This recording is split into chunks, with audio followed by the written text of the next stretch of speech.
Hey, greetings everyone. Um, so today is another preparation for tomorrow's long live stream. Uh, I have something for the VSS that is going to take about 32 hours, maybe more than that, to print, to 3D print. I got two of them to do. I am currently debating whether to use the two printers behind me to do them. I definitely am going to use that printer over there, the far one. That one's printer number one. I'll use that one as the 30-hour printing machine tomorrow. So what I'm doing today is kind of getting things ready. Um, I wanted to get things ready. Well, I was in the process of getting things ready yesterday. The idea was to maybe do the 30-hour video yesterday. But then I was printing one of these for the VSS. This one took about 5-something hours. And then, so when I got done, I was thinking like, okay, well, that means it just has a few hours left before it gets dark. I don't really have a very good lighting system here in this room. You know, it's one of those rooms where they don't have any ceiling light except for this one above me, and which looks ugly. It looks like something from the 70s, and so I don't use it at all. I don't even think about it. So I have a regular lamp, and I got some IKEA lamp here, but this one right in front of the camera, provides a lot of glare. So in the process of looking for alternative lightings, maybe some sort of little table spotlight kind of thing to kind of put in front of the printers. But so, I'm trying to get things ready. And yesterday, I don't think it was enough time to really make the video enjoyable. Although I doubt anyone's going to be watching the video for, that entire length of time. But then again, too, the internet is, once you go live on something and you're broadcasting, there's people in other time zones, and it's daylight for them, so they may be watching. So I thought it'll be better to go ahead and do the long video tomorrow, Sunday for me. And because I'll be home all day, and I'll be home all day Monday and probably Tuesday as well. So that should give enough time to do a serious long video. And if I do two printers at the same time, it may require, some hands-on. And I am seriously thinking of doing both of them at the same time. Basically just to get it all done at once. Because I'm going to need these two printers to help get the VSS completed. So I'm thinking today of, besides putting a new spool of filament in that printer, this one's already got a full spool. I'm using the Overture brand this time for this project, mostly because it's a little bit on the cheaper side than the brand I normally use. But also, I've been having reliable success with these with this brand. So even though they're a little bit cheaper, they're not dirt cheap, and the quality is pretty good actually. And the color of gray is the same kind of color of gray that I use for everything else. So there's only a slight difference, but it's basically the same color. So it's very compatible to what I already use. I also need to see about moving. I'm sorry, I'm getting a little bit of an allergy here. So it's another thing too. I gotta clean up this room I gotta clean up this part here in particular because I need to. I'm thinking what would be better for the video would be to move this table out like this and set the camera up here. I can't set the camera here unless I move this box out the way. And for me to move that box out the way, I got a bunch of small little bitty boxes that are in the way. So I have to clear out the small boxes, clear out the big box, move a tripod with the other camera that's going to be here, and move this table like that. What will I be doing while the thing does 30-something hours of printing? I probably will be preparing other prints for the VSS. I have other things going on, other printers that I can use here in another room, the older printers.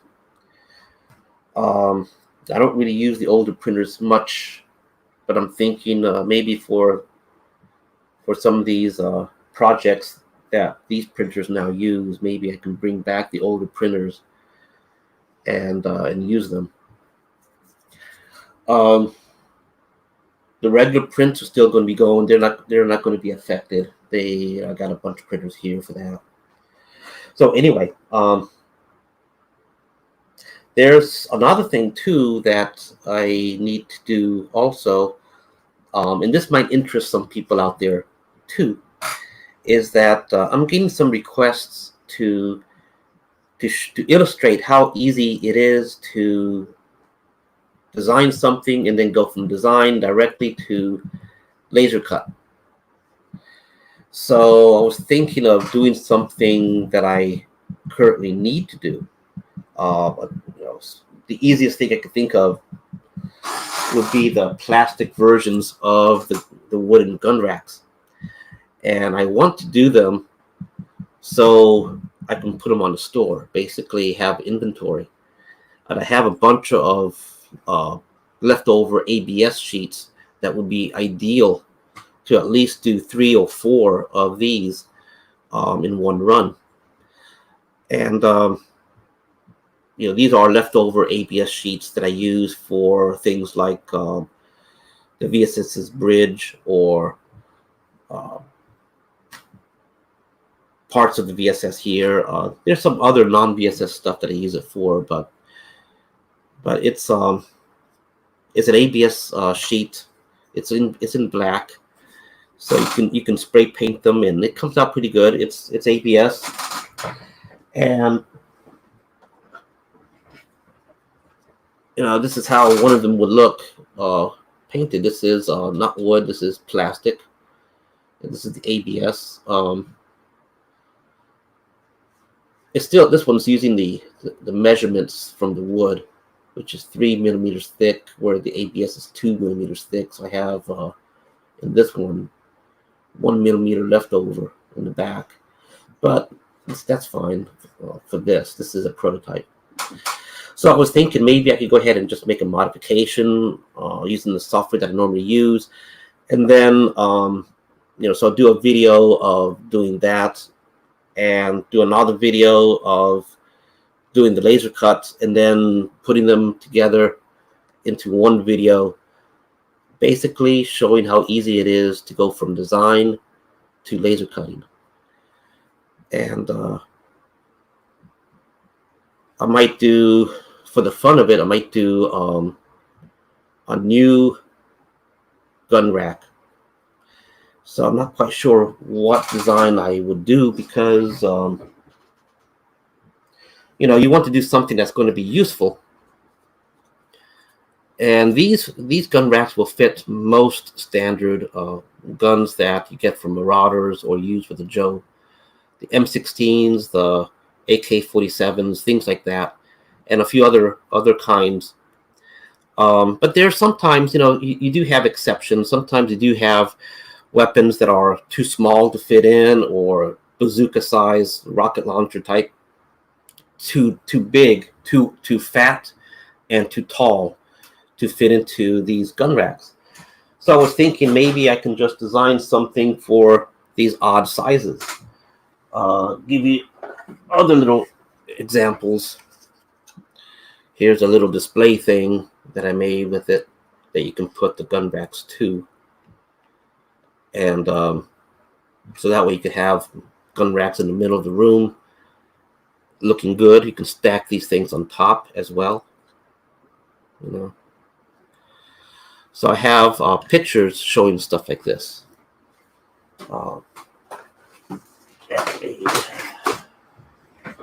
This is where I got a bunch of gun racks.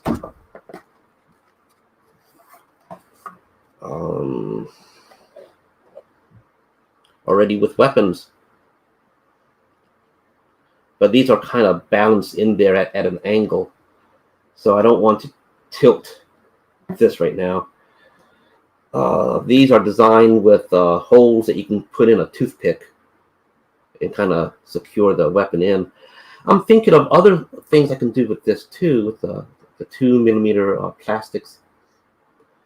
I do floor grates. Okay, give you an example. Let's see. I have an example here of a floor grate. 2 different sizes.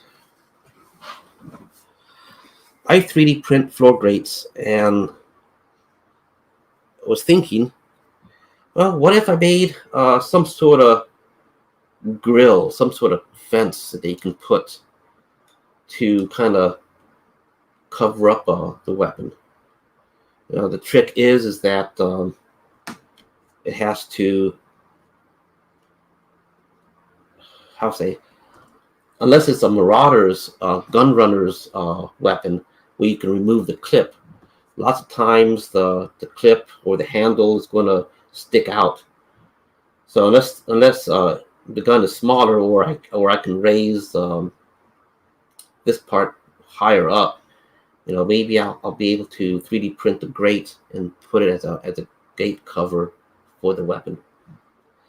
So I'm thinking things like that at the moment. I'm not quite sure how that is going to work out, but I'm thinking that might make a good little illustration of some things on how to go from design to laser cutting.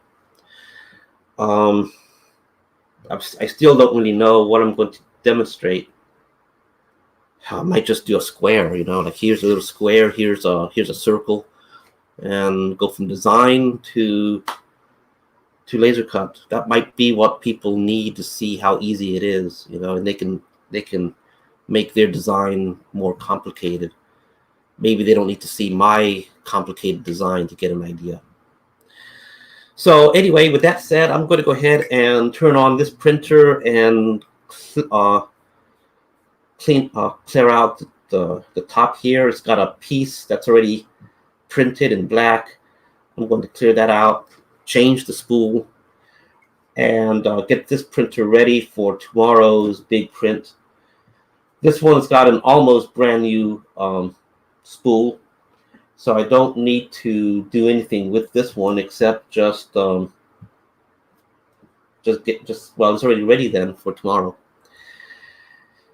And then, I'll just move things around. So, this is a simple video. It's just me talking, me cleaning.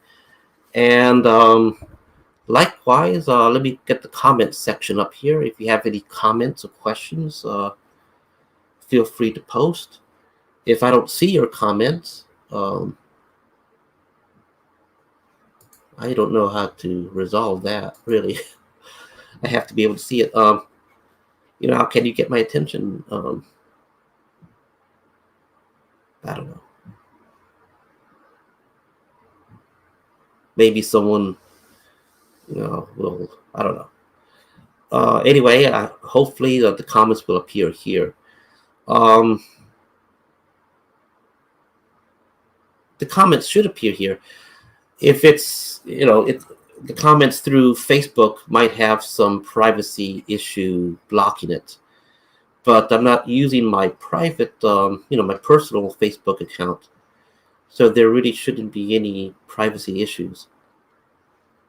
Okay, with that said, let's get started. Computer, turn on 3D printer 1. Okay.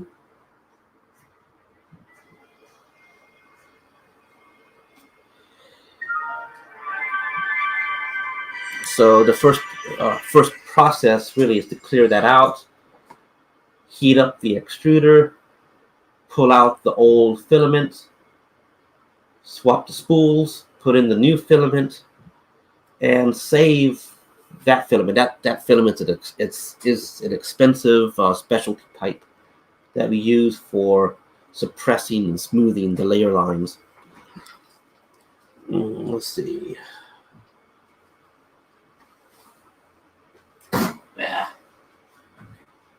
Yeah, I really need to organize things here. Really, it's an understatement. Um,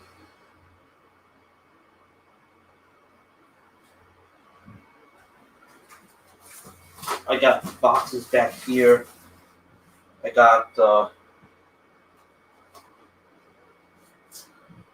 you know, one of these. I don't remember what they are.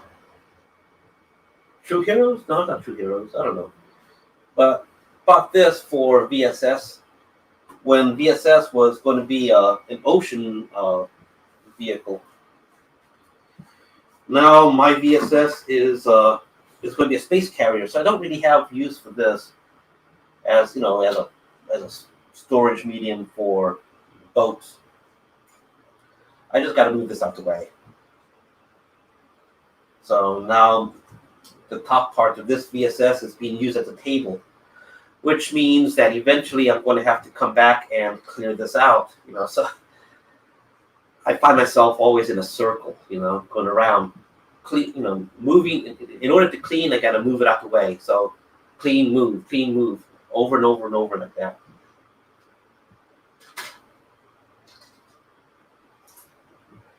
Oh, this one's got some pick stuff. See, this stuff I can use. These are little cubes and little pegs. You can't see it, but that I'm using for the VSS here to join things together.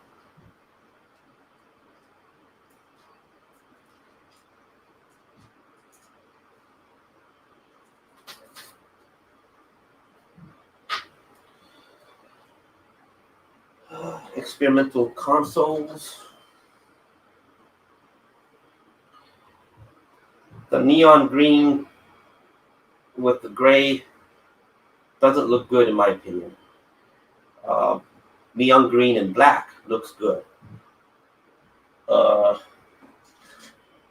Coca-Cola green and gray looks good. Clear and gray looks good, but not neon green and gray. I don't think that's a good color combination. Itch. I should have brought my knife.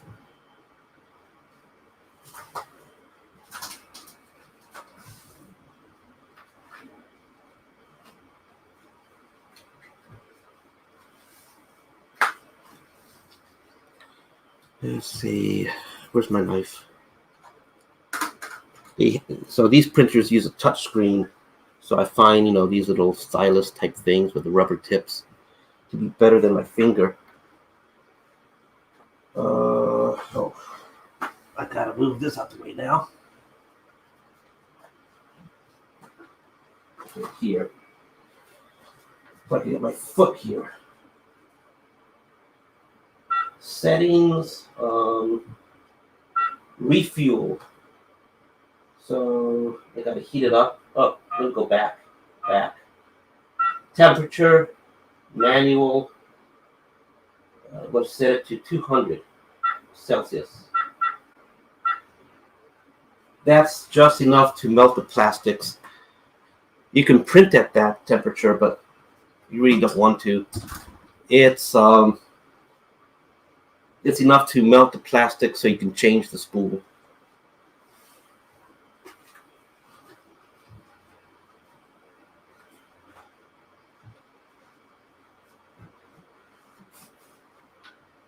Okay.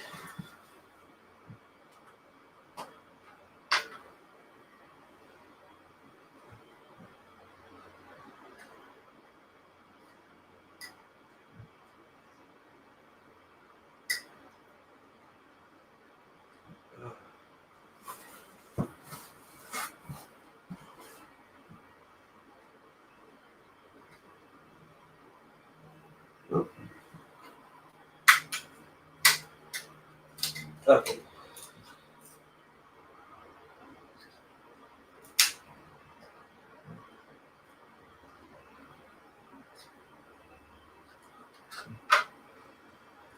Yeah.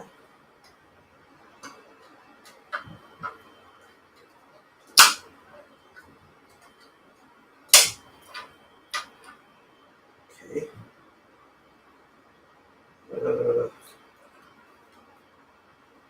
Outline.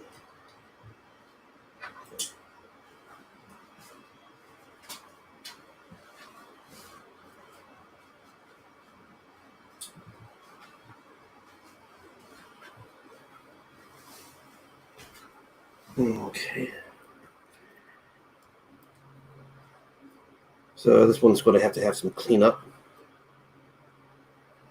It's another little console. Okay. I should get a little vacuum because this room gets dusty from time to time. Be right back.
Okay.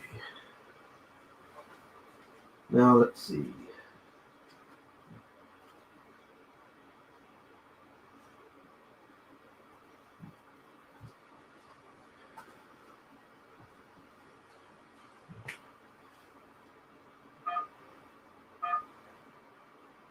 Settings, refuel. First go to feed at 10 millimeters. So, the idea is you heat up the nozzle, it gets hot, but instead of just pulling the filament right out, past experience, not with these machines, but with other machines, I've had the experience of pulling the plastic out. And what happens is that you got a nice round filament part that is not soft and molted. Then it gets into the hot area and then begins to get compressed and stretched. So you end up having this warped shape. So sometimes when the machine goes off, you end up having this warped shape that gets to, starts to form a ball on the inside. And so sometimes if you just heat up the filament and then pull it out, that ball gets pulled and then breaks off somewhere along the way, making a potential jam. So when you put new stuff in there, suddenly it's like doesn't want to go all the way in. So what I usually do is push, have the thing feed the old filament a little bit, so it pushes whatever out, and then I start pulling the other way.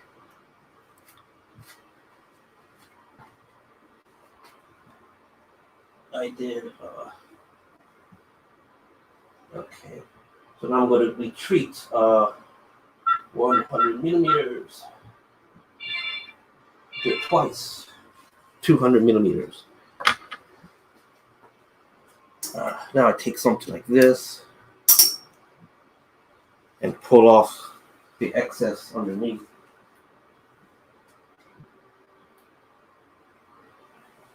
Okay. Being black filament is hard to see when you don't have that much light back there. Okay, so keep this with me.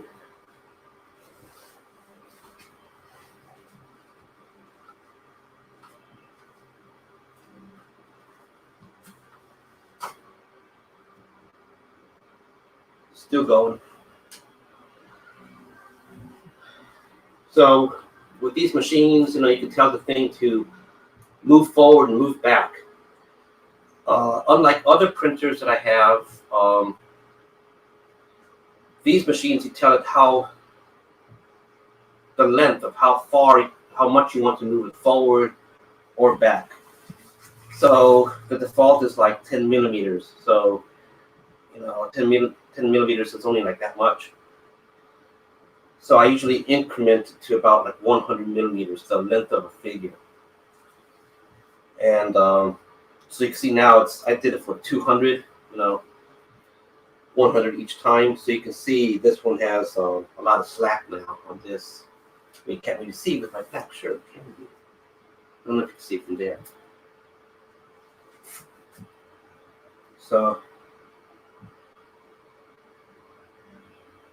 it is still pulling, so it's still coming out. So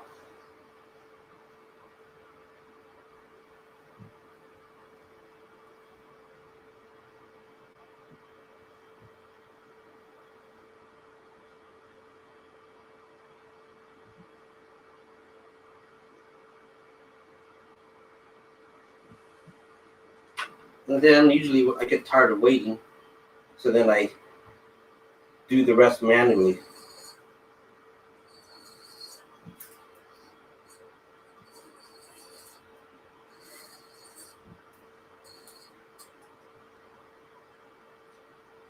And with that, I'll show you exactly what I mean by how the filament looks when it's in the extruder.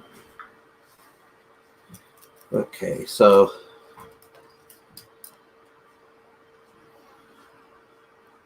So you can see this is basically it's a nice diameter here.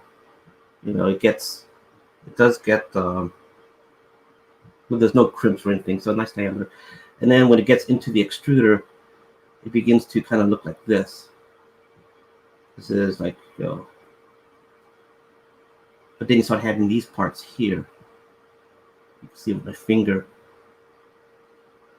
You know, parts of it is thin, parts of it is kind of ballish, thicker areas. So you end up having this stretched, not stretched. And sometimes these parts, the stretched parts becomes the weak link and breaks, leaving the thicker part stuck somewhere inside the machine. And on other machines, older machines especially, that, you know, clearing a filament jam was just something that would happen even every day. Sometimes several times. You're changing filament and it comes out. Then you put the new stuff in and it doesn't want to go in all the way. So then you got to figure it out why. You know, is it just something to do with the filament not cut right, or is there something else, such as a broken piece of filament blocking from going through? So with this, I need a bag.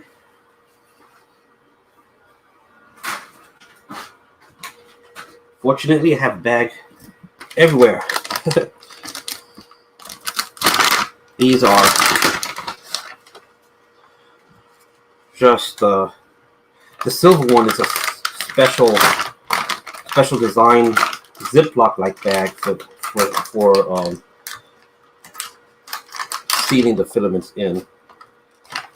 Always keep the silica gel. Always makes me laugh where it says "do not eat." So, you know, silica gel, do not eat.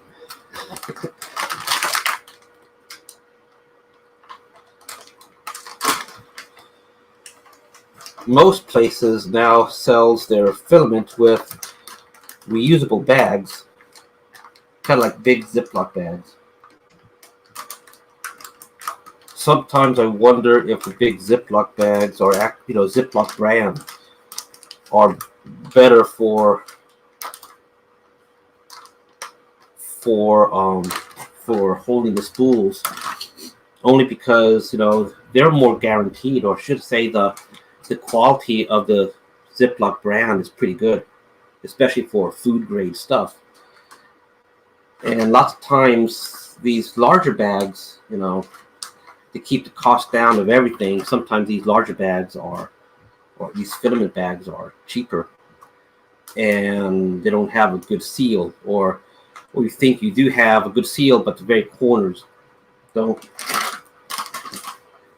So what happens with material like PLA, they get brittle over time. So if you buy a brand new spool of filament, and let's say you open it up and you use it, you have a shelf life before moisture in the air starts to react and make the filament brittle. That doesn't really happen once you print something, then it's a different issue. But unless, I guess, you print really small, little bitty things, but when it's unprinted raw filament stuff, yeah, any little change in the atmosphere can affect how it goes into the machine. Okay, so I got the other spool there.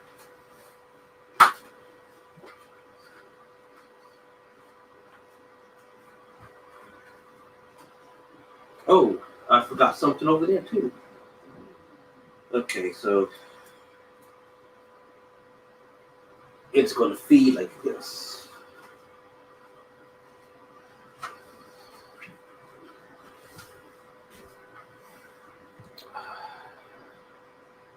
Should always use a nice pair of clippers, because you want to cut the filament at a slight angle, like almost a 45-degree angle. You don't want to just cut it straight, you know.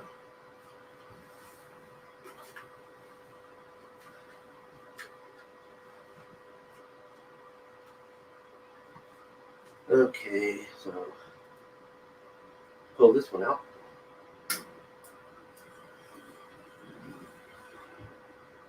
Snip it. Okay. That falls inside the ESS.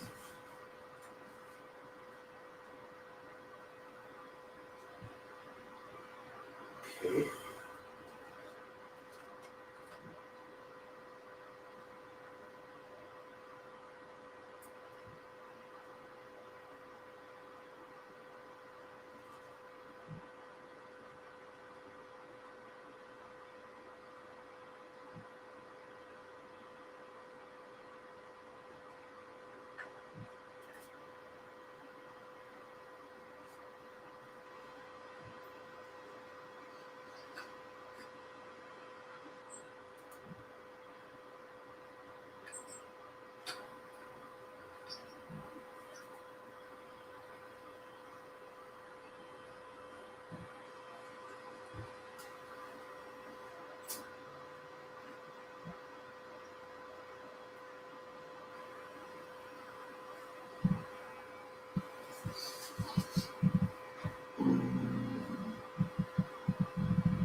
Okay, looks like I successfully have it going through.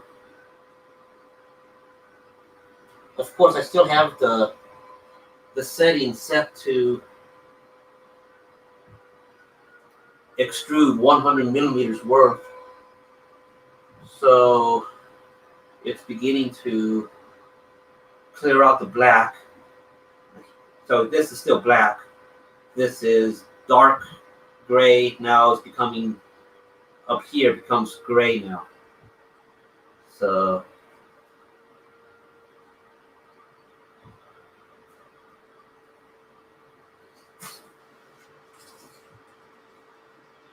it's going to be 100 millimeters length from over here, not from what it extrudes, because this is no way 100 millimeters.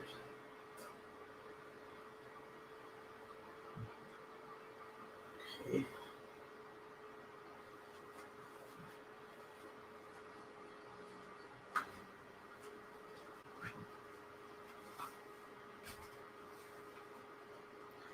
So this is how it is. The black part, camera.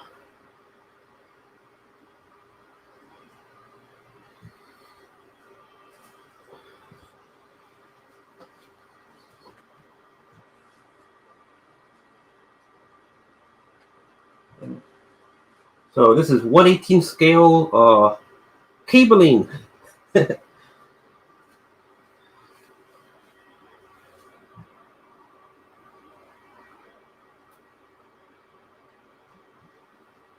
Yeah, make your dioramas look like it has real cabling with accurate 100 millimeter cabling. Well, the last part didn't make any sense. So. Okay. What? No comment. So yeah. Okay. Oh,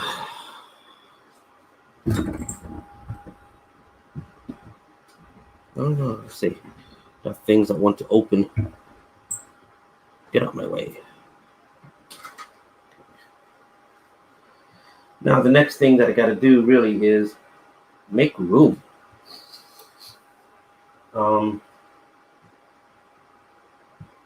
I got projects after projects.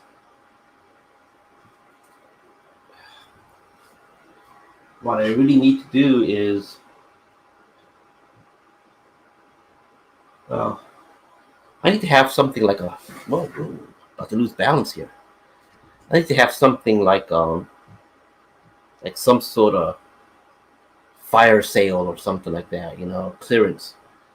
Because I have a lot of prototypes that are good. I don't quite use them anymore because of the design have changed, or prototype version 1 is a little bit different than prototype version 2, 3, and then let's say down the line version 4, and version 4 went to production. So there's some things that are not quite right. It's not quite compatible, things like that. But it's a good part. It still works. It may look good in someone's diorama. So I'm thinking of making those kinds of things available, mostly because I don't have space for them anymore. Let's see. I gotta find location for these cables. I just got a message. Let me take a quick look. Well, it's not a Facebook message. Why do people, when I ask questions in a Facebook post, why do people not answer them?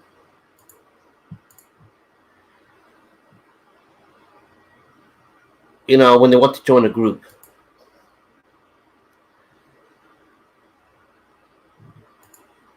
I can just kind of think it's kind of like common courtesy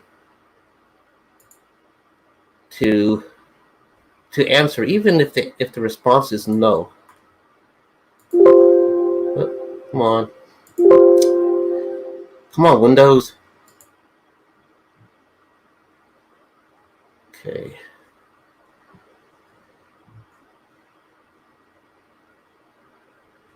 That looks good.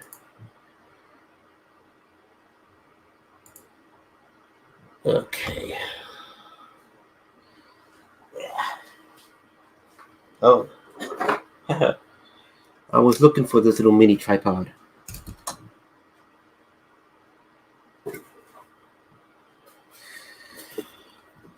So, yeah, there's a lot of little projects I need to clear out. These are things for the harpoon weapon system. I need to just print more of the parts, and then I can bag them and get them ready. There's so many things to do. I need to clone myself, make duplicates of me.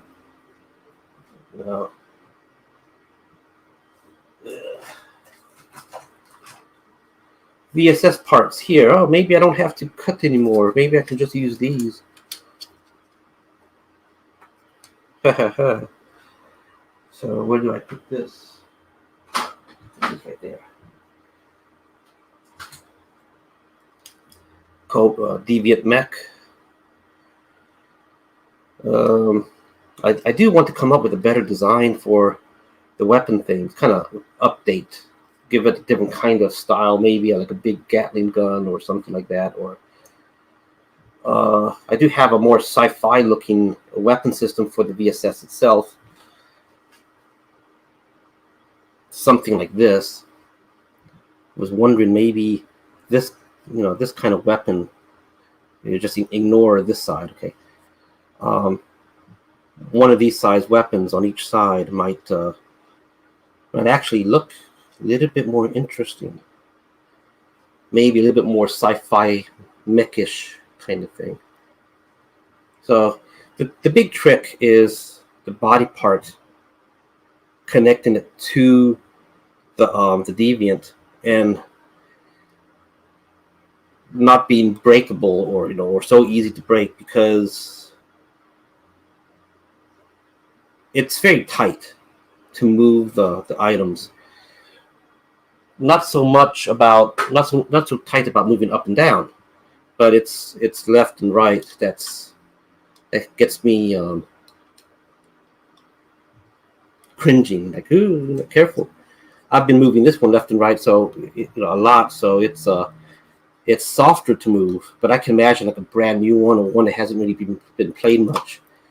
Yeah, that one might be. So that's why sometimes I give the connecting part, I give a spare, at least one spare. And Oh, there's a figure in there. Okay.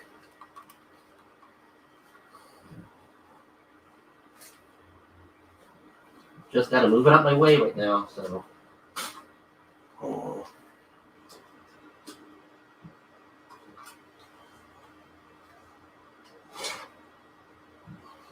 See, that's one thing I'm going to use the VSS for. Yeah, it's a platform for diorama, but it's also a platform to store things. So, you could put figures in there. You can put figures at attention. You could do, you could put boats inside there and kind of get them off the shelf and, okay, so this is done. So let me back out. Let me go to temperature, manual, cooling, and start to cool down the temperature.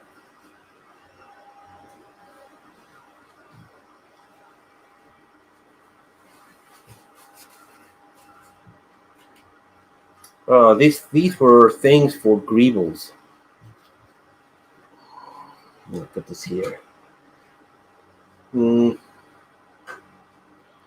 Just wood.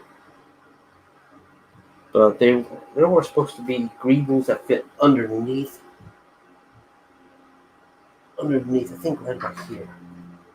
Yeah. I'm glad I have this one laser cut already. I know what I can do for that video. I have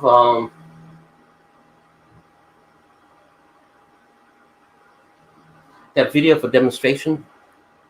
I can put some wood in there and then cut like a greeble part that will fit underneath VSS here. Yeah, and this one's for the other side. Okay, good. Good. Oh. I was looking for this. I was thinking I had to laser cut it, but I laser cut one already. It's the back part. Of course, you can't see it, huh? Yeah. Okay. Another VSS item.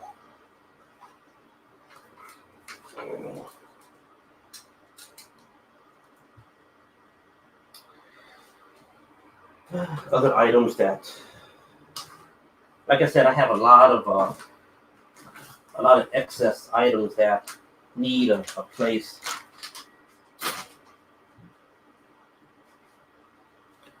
Prototype. I'm going to get rid of this unless someone wants it. I don't know. Maybe someone will find a use for it in their diorama. This was the top part of the warp core that I have inside there. It's a nice print. It's not a bad print. It'll be a shame to just toss it into the trash. I don't need it because it was a one-time thing. But if someone has the warp core that that ThinkGeek had, and you can get, I think, over at GameStop or something. It's a USB warp core. Then you can use something like this.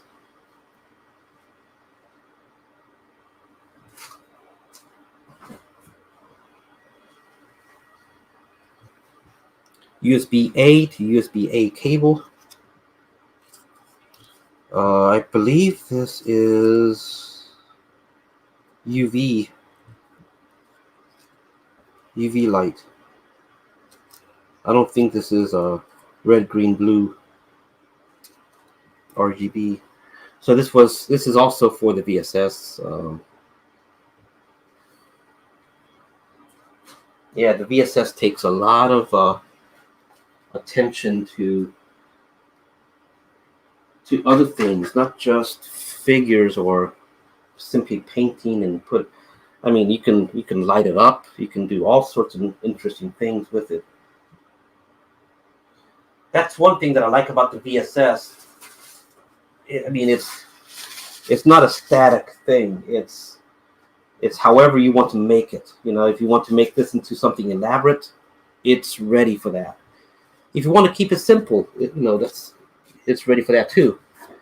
But if you want to go beyond simple and something more complicated, yeah, the VSS is also a great platform for that. It's really is a nice thing. One thing that makes it really nice is that it helps kickstart uh, a long diorama project. Sometimes you don't know where to begin. You have a table, you just put some walls and then make like what everyone else makes is a warehouse. Do you want to do that? Or do you want to go something more unique?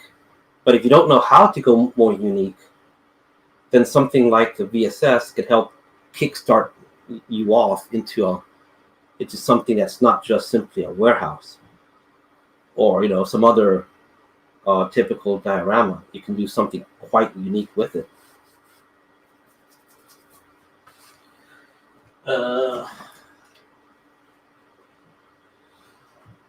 So I got these pieces of wood designed to cover the holes in the VSS's floor.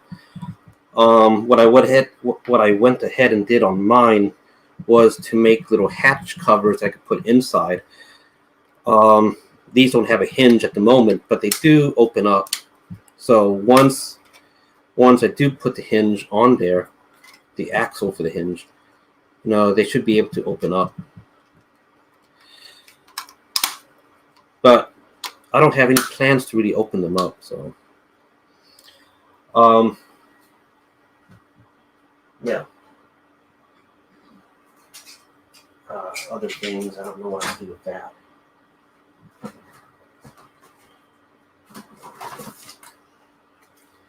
Now this is a nice white surface on black, white on black acrylic, 1/1/16. I gotta put this aside because I do have ideas I want to do with it. White on black, white on black. Too bad it's not black on white. What can I do with a white thing with black underneath? I don't know. But, let me move this out the way.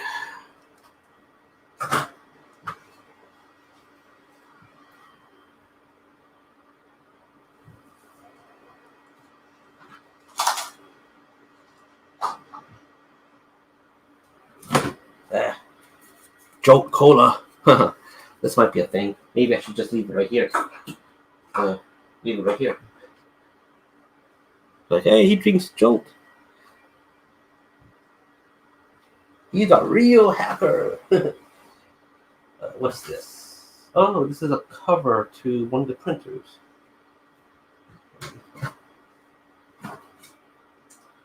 One of the floors. Just toss it there. Oh. Yeah, I don't want to lose this. I don't want to forget about it.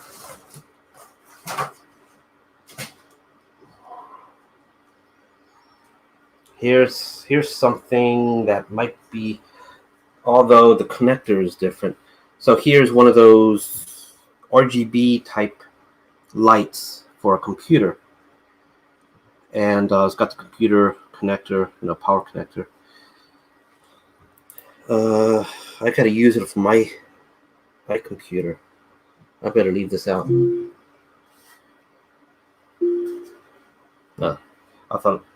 I thought Alexa was going to say something. Light bulb.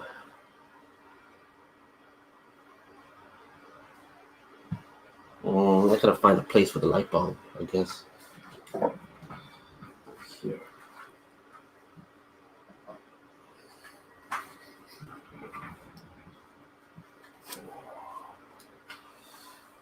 So I have a game question to ask people. What is this? I gotta put this somewhere now.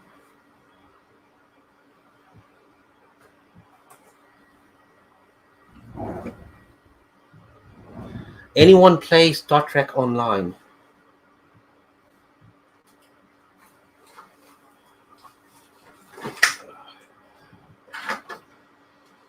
I ask because I'm not a gaming person. I don't really play games, but I've been getting into Star Trek Online from time to time. Looks like a printer. Not a well. It looks like a printer cable, like a regular 2D HP type printer cable. But I think one of my one of my resin printers use this type of connector. So I gotta check on that. I just gotta move things out the way. That's all. Just move out the way. Maybe I should get one of those dust rags. Here, oh, I got one right here.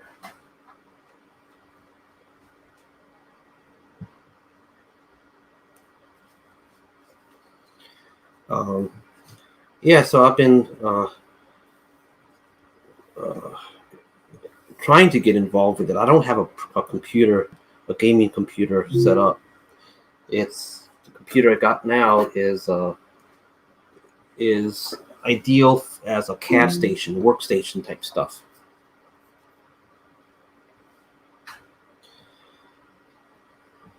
I guess what I can use is those Velcro types wire organizing things. I think I got something right here.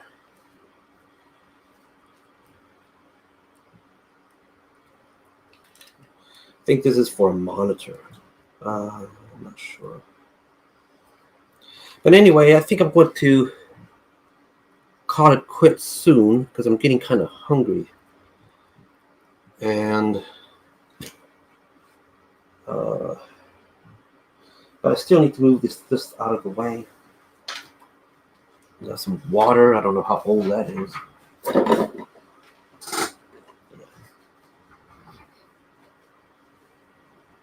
What's this? Shipwreck. So y'all remember the Dollar General shipwrecks? I think I kind of missed the Dollar General figures. They were pretty good. I think not everything was great, but in terms of the cost, the Dollar General figures were pretty good. Some of the basic figures like shipwreck. I don't know who the guy in green was. Was it Duke? I don't remember. Um, those those were good at the basic figure that you can deck out with other gear and make something new or army build or update some of the classic figures. The green version of Shipwreck was pretty good as well, and I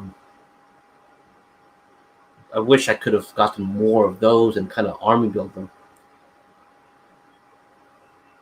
But the way I army build, either the characters have to be generic, or if it's like specific characters like G.I. Joe's, they have to have a reason to be in their non-traditional outfit, such as, for example, I have a number of them from the Rise of Cobra movie, and you remember some of those had the gray camo type outfit. So I was thinking, well, Joes don't have to be walking around all the time in their combat gear. They can be in other kind of gear when they're at the base, when they're at their HQ. So so I have a number of customs where I just head swap, LBC custom, and so we have different versions of Duke, for example, in the Rise of Cobra gray uniform, Beachhead and others.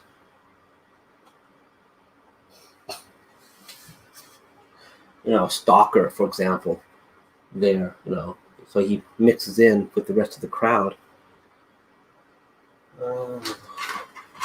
I have to find a place for this. Where did I put it? I just need it out of the way, temporarily out of the way.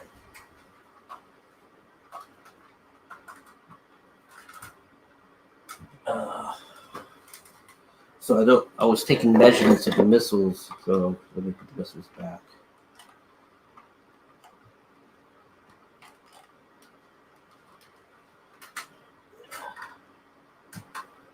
Will I be able to put it up here?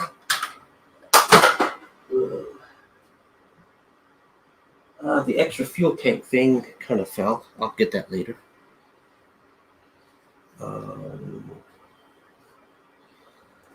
Oh, manual to one of the laser cutters. That's kind of important to keep.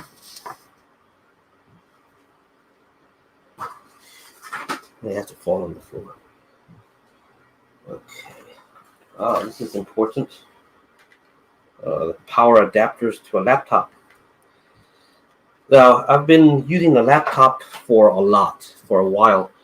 However, my main laptop, the screen started to act up with color. I don't know why. It's like when the machine is too cold, maybe the chips inside, or when things are cold, it's it's contracted. When you heat up something, you want it whatever it is wants to expand. So something was going on that when it was cold, the white color would have a little bit of yellow.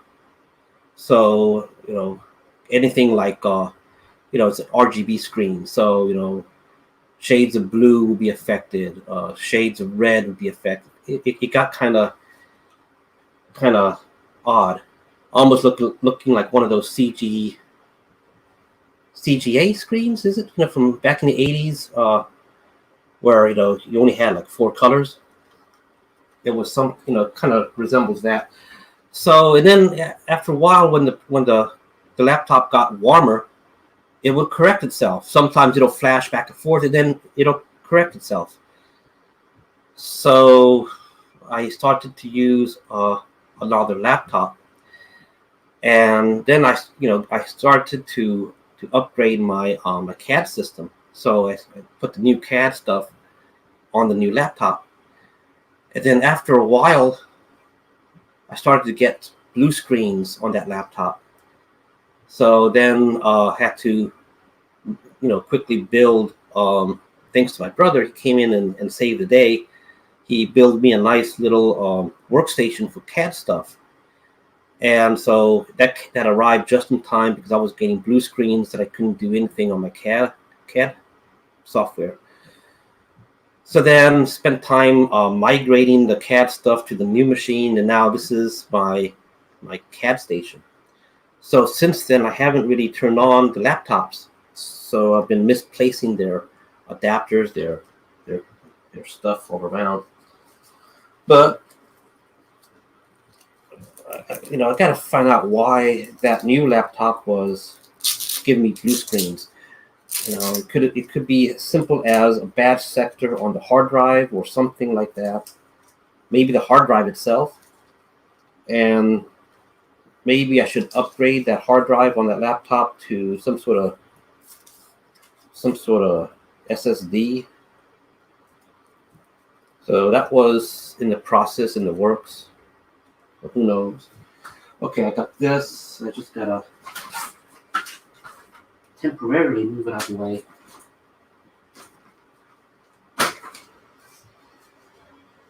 Here's the other side of it, where you plug into the wall. Okay. So I'll keep these together. What is this? USB-C to USB-A. Yeah. So what do I use this one for? I don't know. Use it for my phone, I guess. Yeah. Well, what I don't need to do is to go into this box, and that's what I'm doing. Here is another adapter. I don't I don't know what this one's for.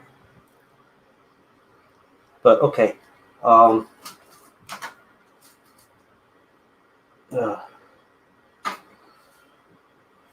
okay.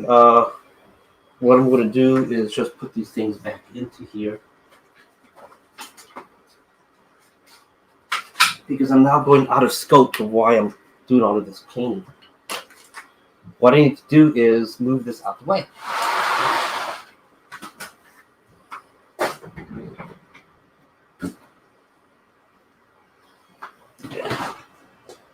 Okay. Now the problem is that I know if I cover it up and I move it to the other room, the box room, I guess, I'm not going to have a need to go in and clear things out. So whatever's in here is going to be kind of like lost forever inside here. So what I need to do though, big one. Oh, hey. Yeah. One of my gray, this is like version 1 of the VSS stuff. We no longer use these type of legs. But I use it for, my purposes here, so don't want to just throw them away.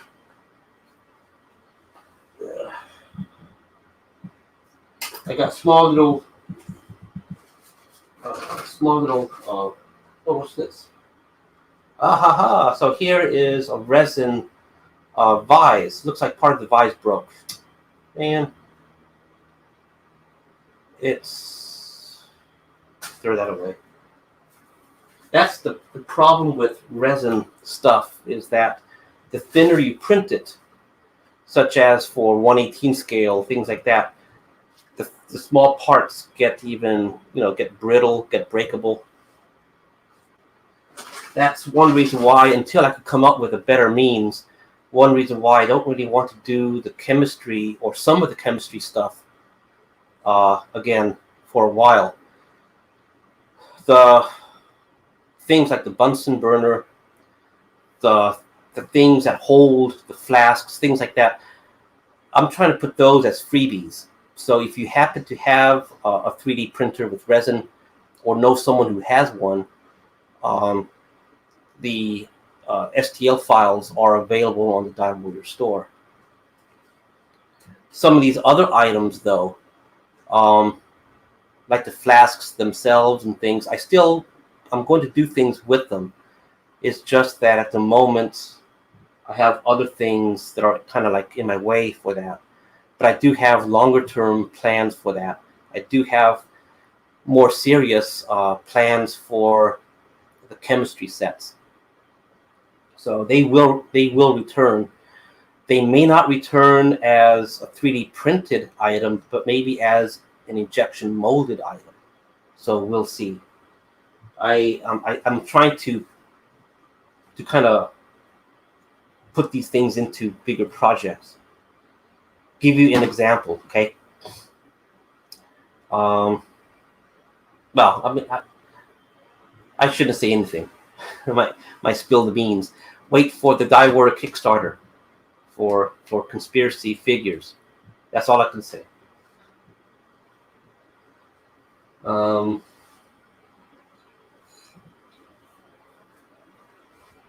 Let's see.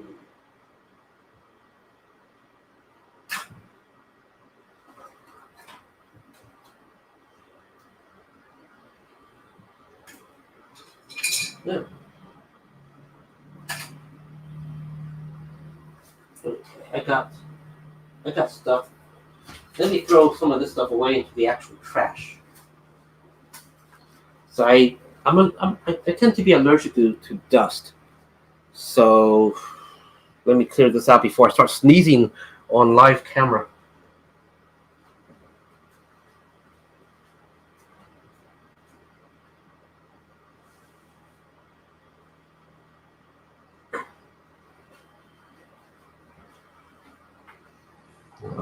Be like live allergy attack. Okay, so this thing is with the new filament. Maybe I should do a test print.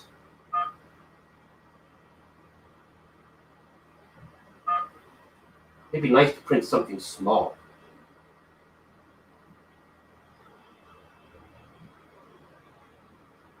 Let me see what's on here. Yeah. All these things are like 12 hours, 5 hours, things like that. What would be a nice... Can I do a small beam? Maybe I could do a small beam, like something like this, as a test print.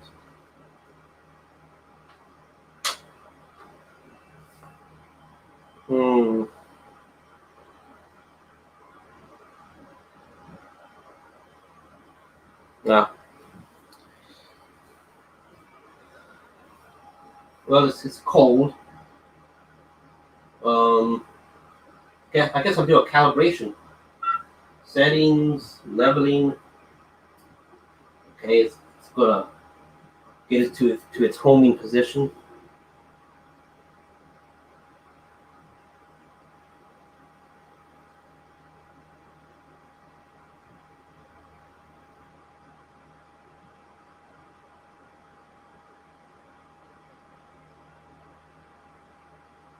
Okay. Oh, dust on the top is never a good thing.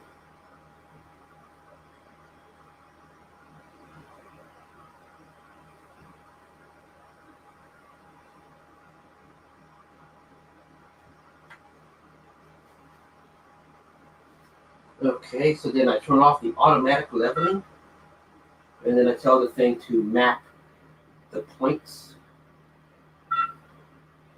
See, sometimes, especially on these larger print beds, especially if it's metal, sometimes the manufacturing is not quite flat. So you do have areas that are warped, and or maybe the whole thing is maybe warped towards the back, or maybe or something along those lines. Sometimes too, when the metal gets hot from a heated build plate, the heat will warp the build plate, sometimes in the middle or some other location. So what this printer does in its calibration is try to map the dips and the rises. So it has like 16 points, and it just goes and measures how far each of those points are, and then goes back and forth. So once that is done, then you switch on the automatic leveling, and supposedly as the print goes over those areas, it makes small little adjustments to keep everything looking like it's perfectly flat. Okay, and then it's going to go right back to the middle.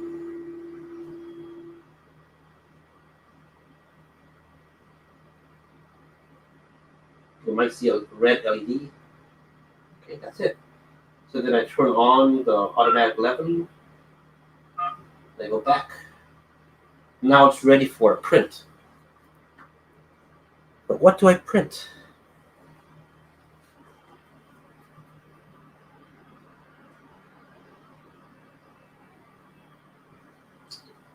What do I print? And I don't want to cover up this VSS stuff. So I've got a lot of VSS things in here too as pieces. Some of them are not VSS. Some of them are just items. Like this was going to be a structure on something, but I ended up changing the idea to something else. But it laser cut nice. So I was thinking, okay, well, maybe I can just, repurpose it for something else.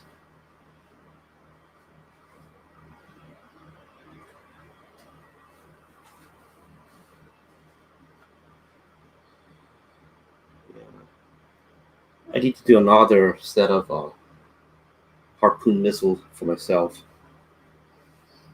Okay, this is something else I was working on. That over here. So I was thinking also for decorating the inside of the VSS, just do a bunch of little structures. I mean, this is too delicate for anything else, but as a decoration piece. And this is another thing too, a lot of the stuff that we target, or at least I target, is for the adult collector, not little kids. The reason is because the adult collector will treat things more like a fine scale model kit, and will make things a little bit more detailed, and will not actually play in the same level as a little kid would. So things will get set up and basically left alone. So you can do like small little bitty details, delicate items, and the adult collector will flesh it out to make it more realistic, more like a trophy diorama. You know, kind of like what people do with a train set. Yeah, the train set is playable, but the set itself, delicate with little trees, little people, little animals, little diorama things, the grass. If you just touch the grass the wrong way, you'll break it off the glue. So things are delicate. I got to get back to working with multi-monitor stuff.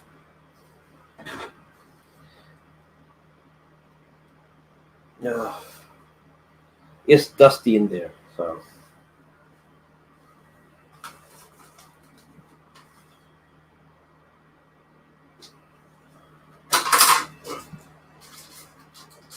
What's this? Bag.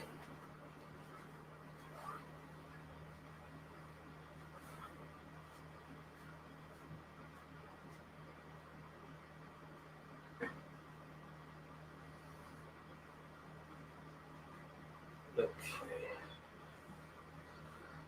That's phone. I guess I'll move this out.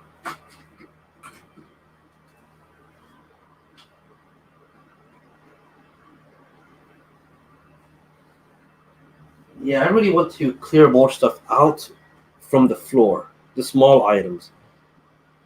And maybe I need to take down wires. Because I want to get the robots, the Roomba, and things like that to come in and vacuum from time to time. And I can't really do that when I got junk on the way, in the way. Oh. Okay, so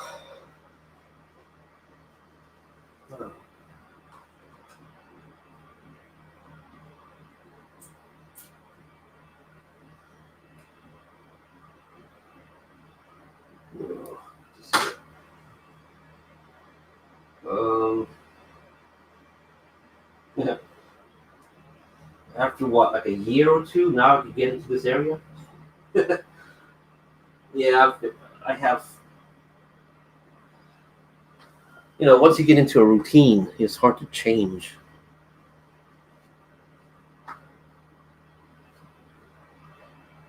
Okay. These small little bitty wood items. Okay, some acrylics.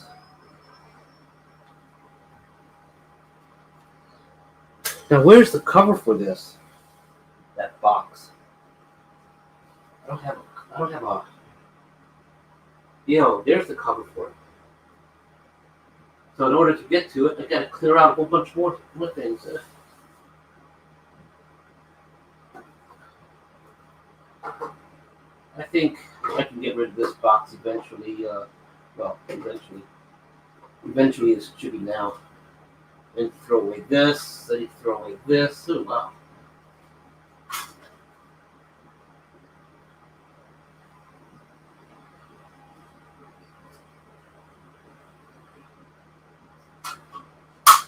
You end up with a lot of used spools, and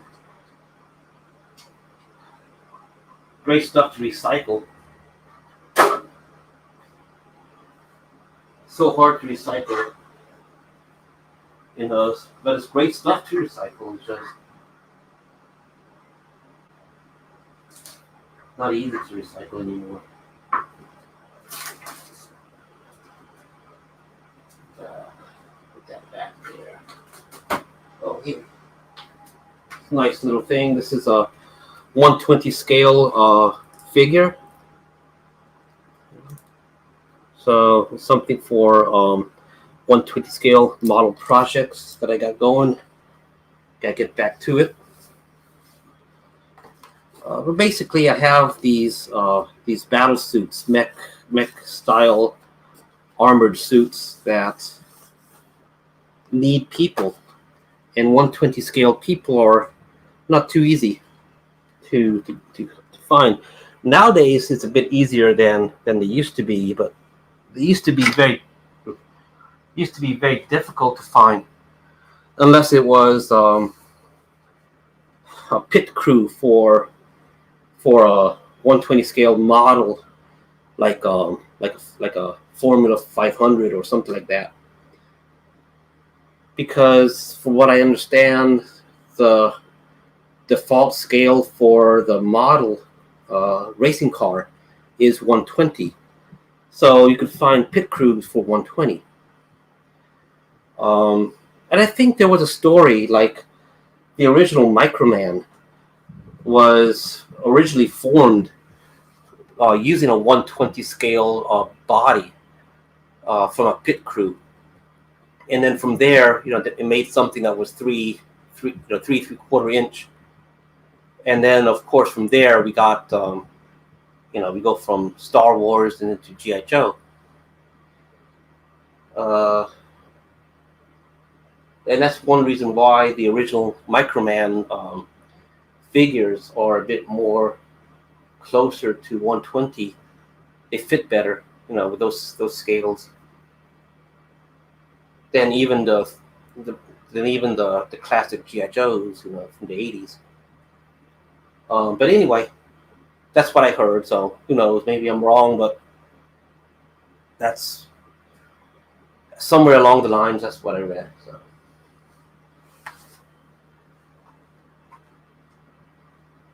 Okay. Here's another 120 scale model kit. Well, this thing's already getting dark areas of dust. Now this one I have in various states of completion. Sounds like I got screws in there still, but I do know I have like an arm and a leg somewhere out. Gotta find it again, but I'll show you the box in just a moment. Let me just close this up. Just get in there and close. Yeah. Solve the problem. No, now it doesn't want to close. Anyway, so this was a Korean story, I think, and this one is 120 scale. Comes with 3 model kits you assemble, and they basically like that. They have limited posability, and you can't do the pose like you see here. They're basically what you see over here, and I don't remember how posable they are, but they're very static, not very posable. So they're good for background. And maybe someone could take the gear, the helmet, things like that, and cut them up and make them compatible to a 1/18 scale thing.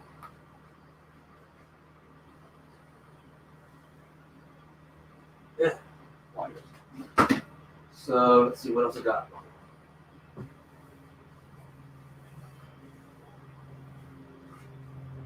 Okay. What's inside here? This is like Christmas all over again. No, I'm finding stuff. User manual, HDMI, bi-direction switch. I guess I shouldn't throw that away. Oh,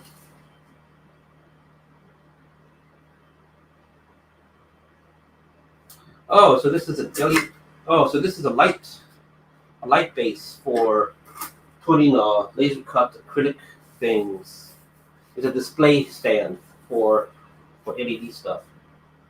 I'll just put that there.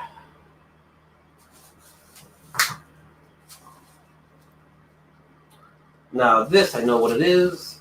It's a wooden, what you call it, stand for like one of those glass domes. But this one, I believe, didn't come with a glass dome. It was just a nicely smooth, polished, varnished type wood display thing. I'll just put it aside. I won't unbubble wrap it. What's inside here? Oh. Aha. Now this I can keep.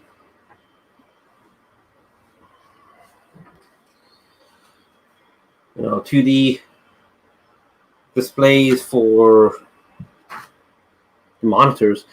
This is a boss Marauder order page packing list.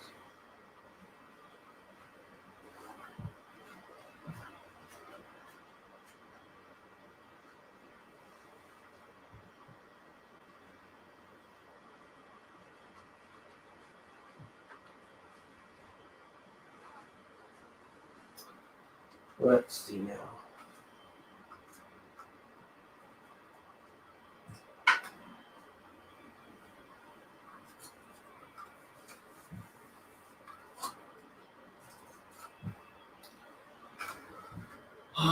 The original packaging for this guy.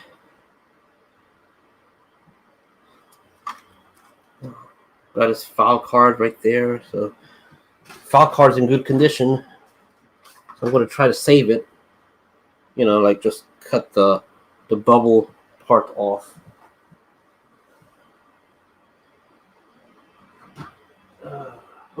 So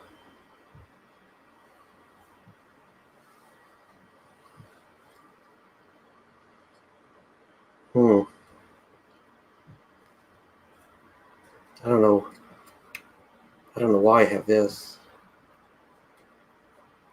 It's one of our DioWarrior map tables, but this is an early one with a white styrene background.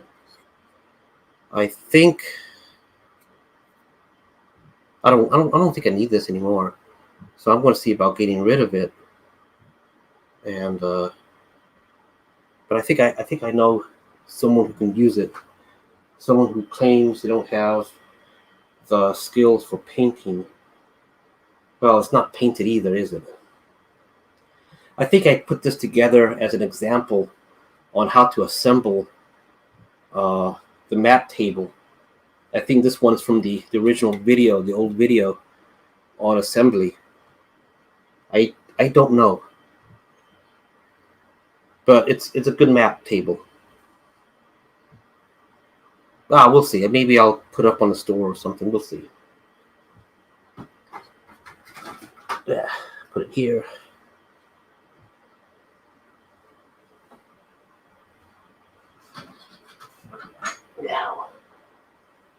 Now here's something.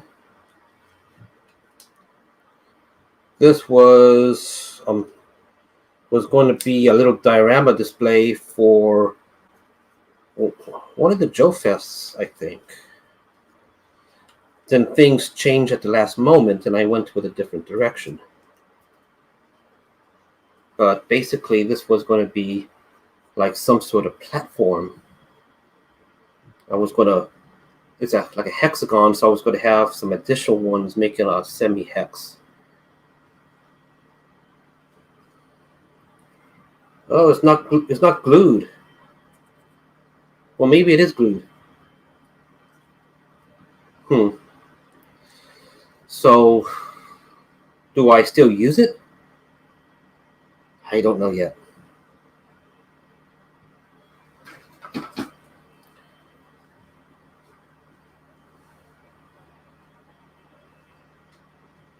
Yeah.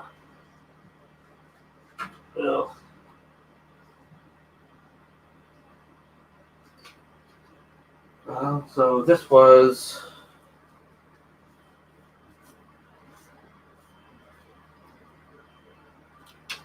part of a diorama. I think I am going to try to repurpose it to use as something for the VSS. I don't know how much of this is glued or not. This part, I think, was glued and is coming off. So I might repurpose this to somewhere in the VSS only because it looks good. It'll be a shame to just toss it away. You can see how this looks here. It's all the shiny silver is resin print, and they came out looking good. Maybe I can just put it somewhere, somewhere in the back there. So I don't want to throw that away. You see how I collect stuff? Like this will look good if I do this. That will look good if I do this other thing. I better not throw them away. So that's why I said earlier it's like a circle. I just go around and around. So here's information on my motherboard.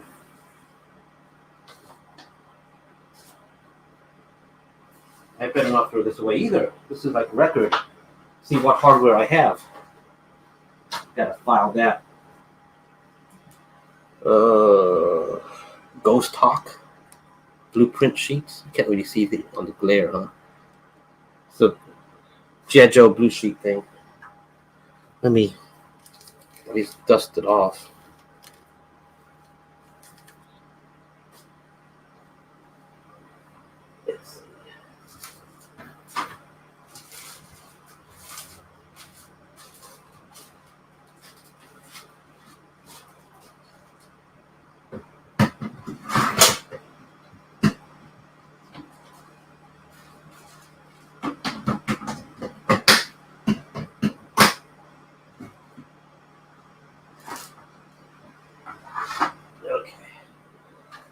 These are other little diorama projects. Now, some of these things you have seen. Some of these are still, they're all prototypes. This is a floor piece, I believe, using a diorama frame. And a lot of the stuff that we have seen in the past, they're still valid for today. And with all the stuff about Joy Toy doing their diorama things, I am beginning to think that maybe I should just release as freebie at least some of the DioWarrior concepts for diorama system. I'm not quite there yet to do that, but only because I'm kind of exploring the manufacturing side, and if things work out well this year, we may have a game-changing thing we may have a game-changing thing in the works if things work out better this year. Then little ideas like the DioWarrior diorama stuff, like what you see going on with the VSS, is an offshoot of how the DioWarrior diorama system is. That's an earlier prototype, so it's not compatible to this, other than the size, the dimensions. But the early concepts, but the concepts now kind of stem from what I did in the past. So things like the original Zombie Lab that I showed at one of the JoeCons. Anyway, what I'm trying to say is I've been experimenting with a diorama system for many years, and I'm very close to committing to one particular style on connectivity. The key thing is production, And on that, we might have that area secured. It'll just take some experience and practice on our part, and then we would have something that will be a definite game changer. With that said, there's other options that we can do also in terms of a diorama thing. So I do see what others are doing out there. Joy Toy in particular, I'm seeing how they go around, assembling their things, and how they make their floors, walls connect. A lot of it is similar to what's already out there, what other people have done, what I'm doing, and so I am kind of playing around with the thought: should we just make them as open source for free out there on Thingiverse? Just download and print as many as you want. At the same time, I'm thinking, well, not everyone's going to have the capability of being consistent. They can get a few machines, but printing these things does take a lot of time and does take a lot of runs to make perfect. This one here, the frame part is perfect. The top part has a little bitty warp. Is that good enough to sell to someone? Probably not. But it's good enough to use as a personal item. And so maybe, if 3D printing as a personal item, even though it prints with flaws, it's good for personal stuff. So that's what I'm thinking about on that. 3D printing is great, but it's not for everybody. And there's things that, takes a lot of effort to print perfectly. And even though you have a very good print, it may not be perfect enough to satisfy a customer, So those are issues that keep me from committing to a floor and wall, large scale stuff. The consistency. But once I solve the consistency problem, then things are different. So, and there's a number of ways to do that. So we have a number of options open to us, and that's what I'm kind of leaning towards. And then, of course, there's things happening later in the year. And if those things pan out well, then, like I said, that would be a game changer.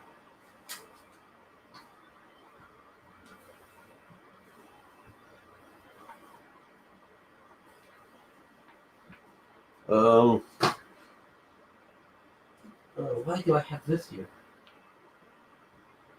Throw that away. What is this?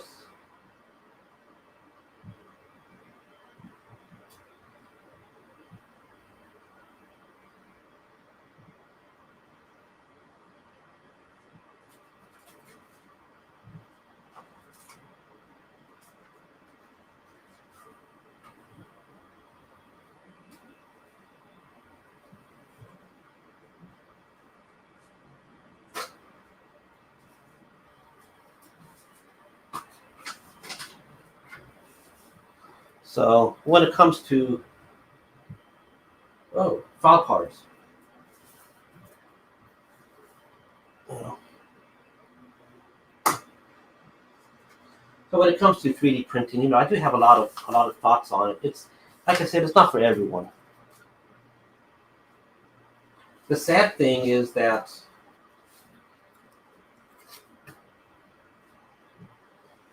these Creo stuff keep as record. Oh, it's an instruction booklet. G.I. Joe, Creo, Lego stuff. So the sad thing about here's ThinkGeek. Let's throw this away. Oh yeah, ThinkGeek also. G.I. Joe Collectors Club. I gotta put this in a box.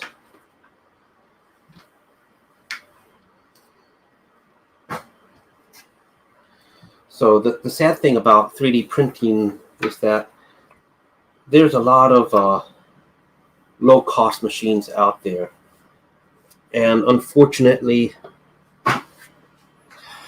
that old saying, you get what you pay for, is especially true on these low-cost machines, because to keep things low cost, they do,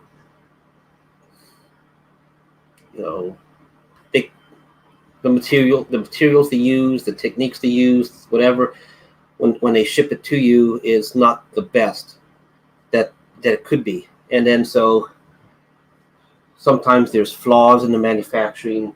People have a bad experience often. And I'm not saying only the inexpensive machines, but sometimes the more expensive ones also have shoddy workmanship. So the experience can be bad for some people. They go in, and I feel sorry for them. They go in very enthusiastic to get stuff that they see other people doing, only to have frustration after frustration trying to get things going. And so 3D printing is not for everyone, unfortunately. In my opinion, there's no reason why it can't be. It's just that right now, I suppose, everybody wants a piece of that 3D printer pie. And so we have good companies mixed in with companies that are trying to undercut the competition.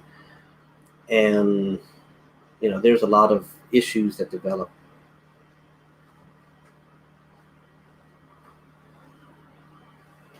Yeah. Let me go throw this away.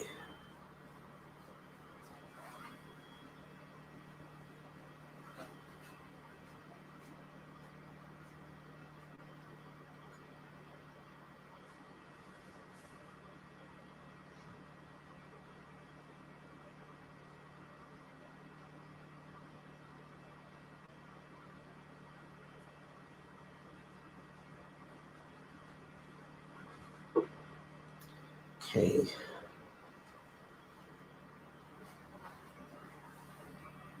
Let's see.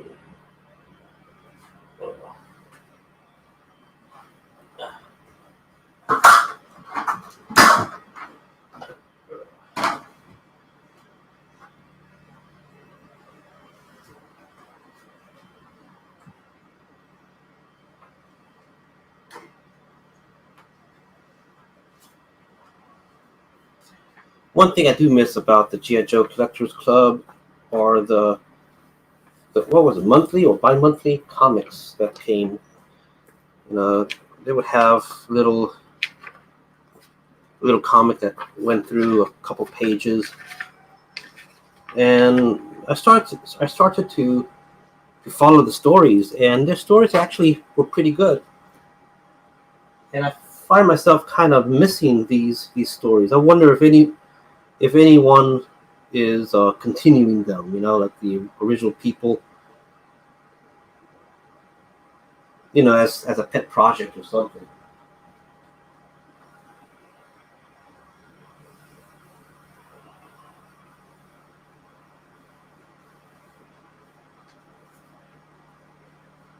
Maybe I need to contact that guy, Justin Bell. I think that's a name that comes up when I think of the stories in the Collectors Club. I'm not sure. I have to go back and take a look at who wrote and the stories and things like that. Maybe they know. I doubt it. Realistically, those stories are not being done. No one's going to do them. But I kind of liked it. I kind of like them.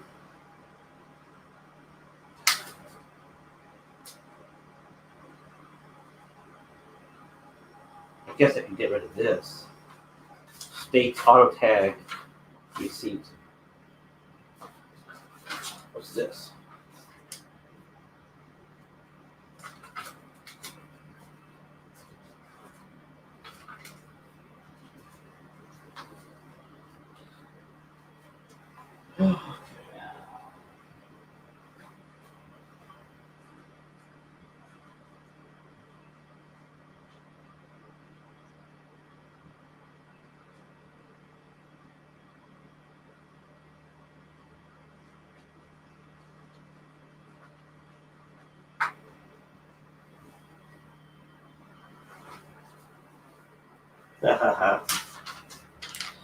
I kept this so I can scan it.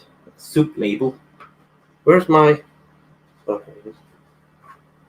So I can scan it and reduce the size down to 118 and use it for a can. But of course, it's going to be small. But still,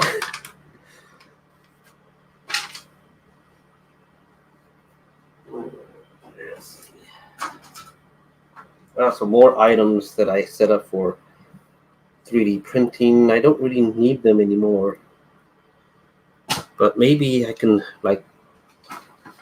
make a conversion piece and I can use it for VSS and things. Because like I said, it would be a shame to just throw them away. Like this one here, what do I use this for? It's got a lot of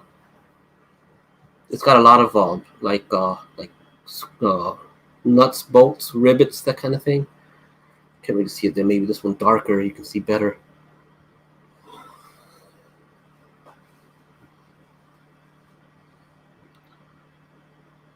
Yeah, better there. Of course, you can see that it's not cleaned up. The bottom part, this was not done with any of these printers. Okay, so the bottom part, you can see it's it's a lot of cleanup that needs to get done. So the thing is that if I use it, I only see two. Maybe I can just one on top of the other, something in between, and kind of hide the ugliness that's there, or something.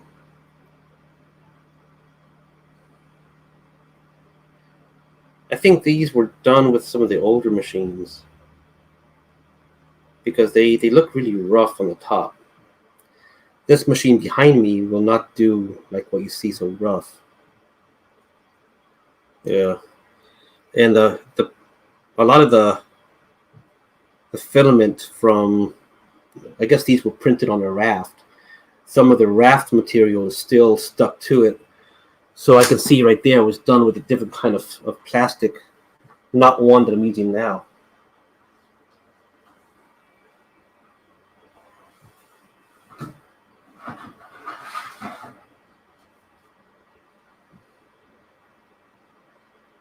Here's an LG, I guess this is a TV. I suppose I should not get rid of this one either, because I still have those things. LG monitor, not a TV, a monitor. Okay. Plastic bag, so good. What is this? Some G.I. Joe snowcat. Okay. I need that.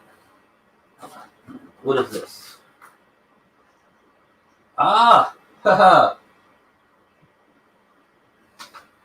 This is what I've been looking for with the default password. Oh, it's not writing.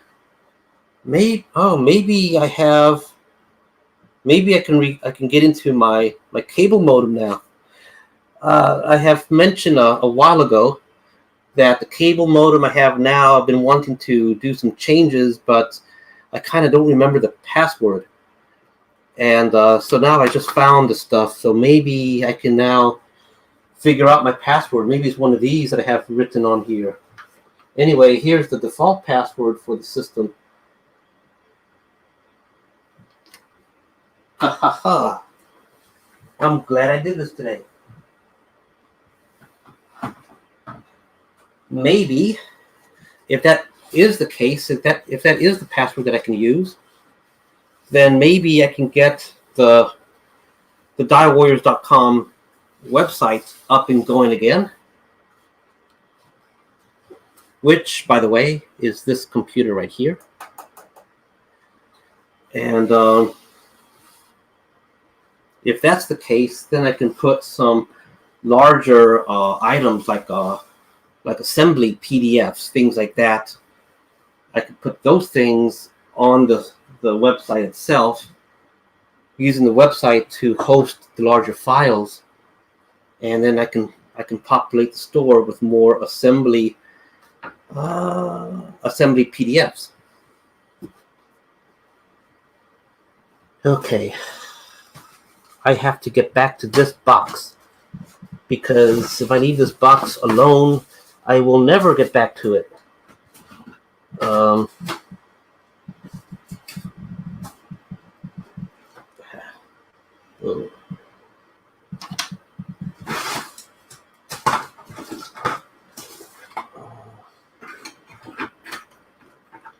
I guess I gotta leave that out.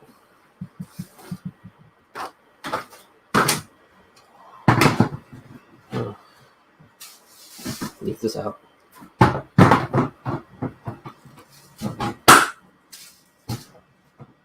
No, I don't have the handle on the other side. It's broken off.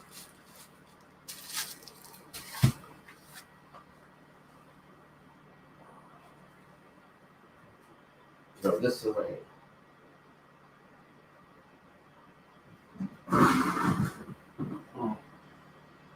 Oh yeah, I can't put everything under the table because these folding tables have a bar that secures the legs, locks the legs into place. So I'll just do this for the moment. Look, spare wood. I don't. What I'm going to do with this, and yet I'm keeping it. Although the acrylic sheet here is good. I'm going to move that away though. Some wooden pieces. What I got to do, I just got to move this box out of the way so I can have access to here. I have some wire shelves I need to assemble. They go into the other room. I'll have to put maybe I could put this box temporarily on the wire shelf. And then when I get some time, I could go through it properly, because there's a lot of figure things, 3D printed stuff inside there that is not bad. It's just that I haven't gotten around to them. So maybe, like I said, maybe I can repurpose them for VSS or something like that. I want to slide this thing back, but because now I can't get here. I gotta run errands later today, so I'm going to throw these things away when I go downstairs.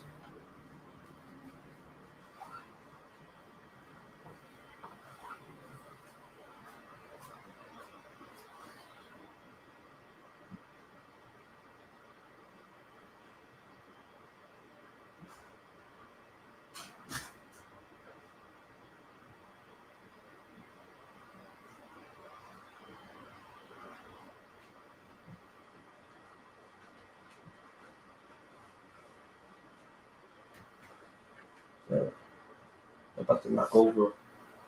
Yeah.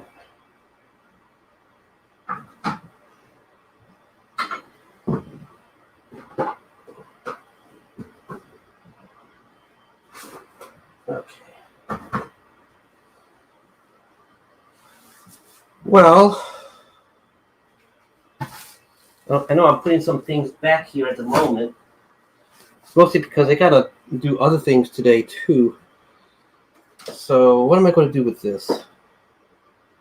I don't know. Maybe I can repurpose this big, is it a trapezoid right now? This big triangular piece. triangular. It's got 4 sides. Anyway, maybe I can repurpose this for something else. I do have the other pieces laser cut. I won't require these then, the stairs then. I do stairs nowadays better than I do here, so again, repurpose. And repurpose this. I guess maybe I watched Tron too much. You know, games, and what was the other thing? Rectify, yeah. So I ought to get one of those voice changers, Rectify. Yeah. I can't do stuff like that. Well, I know I shouldn't do it, but I got to do other things right now. I got to do a video demonstration. And so I got to figure out what am I going to demonstrate.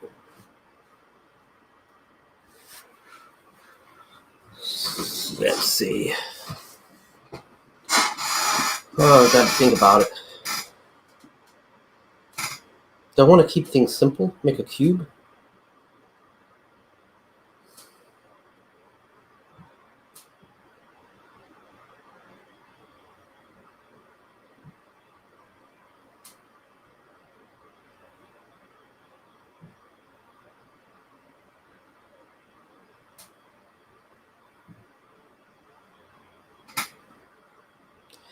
I think I'll just going to keep things simple and just make like some basic shapes. Of course, people are going to want to see. Maybe I can put in like a world map.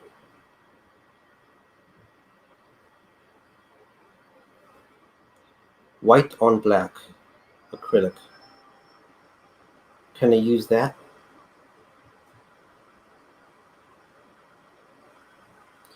Maybe I could make a new display for green acrylic. Yeah, I'll do that. Okay, folks, I'm going to go ahead and call it for now. I also, where did I put this? Oh, put here, right here, and my floor grates. I'm going to go and begin the next video project, and I will post that. It won't be live, but yeah, it won't be live. I need to get something to eat also, and then I gotta, I think, be ready by the next hour. Maybe I don't do anything with. Maybe I don't do the next video right now because I'm gonna have to get ready to leave, run errands. It's about 1:33, so maybe around 3. I'll have to go run some errands all around town. I don't really want to, but I'm just, sometimes I just get too busy. I don't want to do anything except just deal with what I got. But anyway, okay, folks, thanks for joining me, and I'll talk with y'all later. I'm going to turn off that printer, and I may not do the test print right now. We'll see how things go. Maybe I'll do it later on or something. I don't know, but I just don't know what to test print. Okay, folks, I'll turn it off. Computer, turn off 3D printer 1.